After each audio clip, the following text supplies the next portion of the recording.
Ant-Man and the Wasp is out in theaters. And you probably heard the rave reviews from a lot of critics that it's brilliant, that it's fun, and a breath of fresh air and all that kind of stuff. And they're right, it is.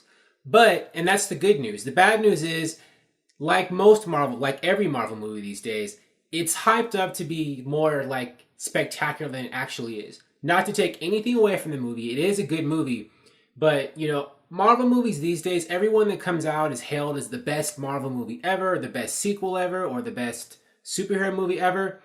And if every movie that comes out is the best, they're not all the best. And that people are just, schmoozing and hyping things up a bit much. And I think with Ant-Man and the Wasp, that is what they're doing here.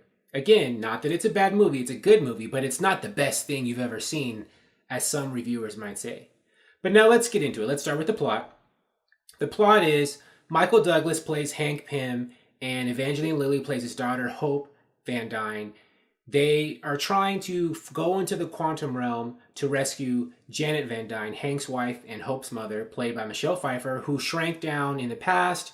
She had to go to the subatomic level to get inside of this rocket, this missile that was going to blow things up. And she did that to dismantle it, but in the process, she had to shrink down so small and go to a different universe, realm in the process, that she couldn't come back. However, in the first Ant-Man, Scott Lang, played by Paul Rudd, was able to go that small and come back. So now Hope and Hank think that, they can figure out a way to do the same thing for Janet. Go back in there, get her, and save her. So Hope locates Scott and breaks him out of house arrest, or finds a way for him to escape from house arrest temporarily without tipping off the FBI, so he can help them in their mission.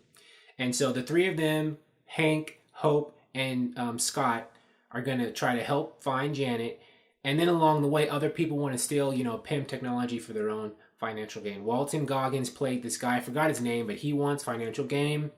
And there's a lady named Ghost wants to use the technology to cure her of her quantum phasing powers that are damaging her body. I forget that actress's name, but she tries to, steal the technology and gets mixed up too as one of the villains.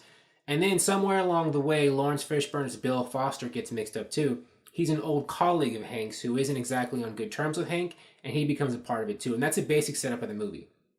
Now, as I've said, and all the critics are saying, this movie is fun, action-packed, and thrilling. And it has the traditional lighthearted comedic tone that a lot of Marvel movies have taken. However, because the previous two Marvel movies, Black Panther and Infinity War, were more serious, in Black Panther's case, a lot more culturally and socially, like a lot of commentary and, serious issues in there. And with Infinity War, there was very dramatic, with a lot of supposed deaths and bad things happening to characters. It was very dramatic and, emotionally manipulative in a good way. This movie, Ant-Man and the Wasp, stands out a lot for being like neither one of those. It's very fun, lighthearted, like I was saying, more like traditional Marvel movies. So if you're a Marvel fan who misses the old Marvel, basically the Marvel from last year, 2017, old Marvel wasn't that long ago, Ant-Man and the Wasp gives you that.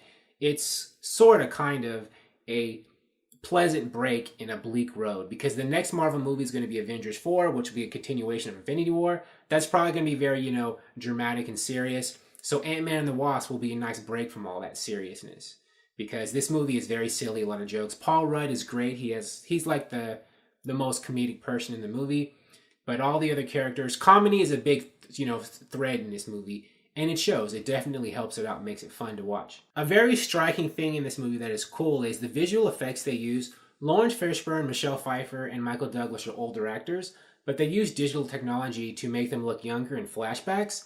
And the technology looks so good, you almost can't tell that they're digitally erasing wrinkles and stuff. It almost looks like they're that young. There are two end credit scenes, and the first end credit scenes, the mid credit scene, is awesome. I'm not going to spoil what it is, but it's very surprising and epic, and it'll have like a lot of people like gasping, like, oh, like it was really surprising, but in a good way. And I definitely, of course, it's a Marvel movie. Make sure you stay till the end. So in short, Ant-Man and the Wasp is a good movie. It's fun. It's a fun popcorn flick. Is it the greatest movie ever, as some critics will like to say? No. But it is still a very good movie.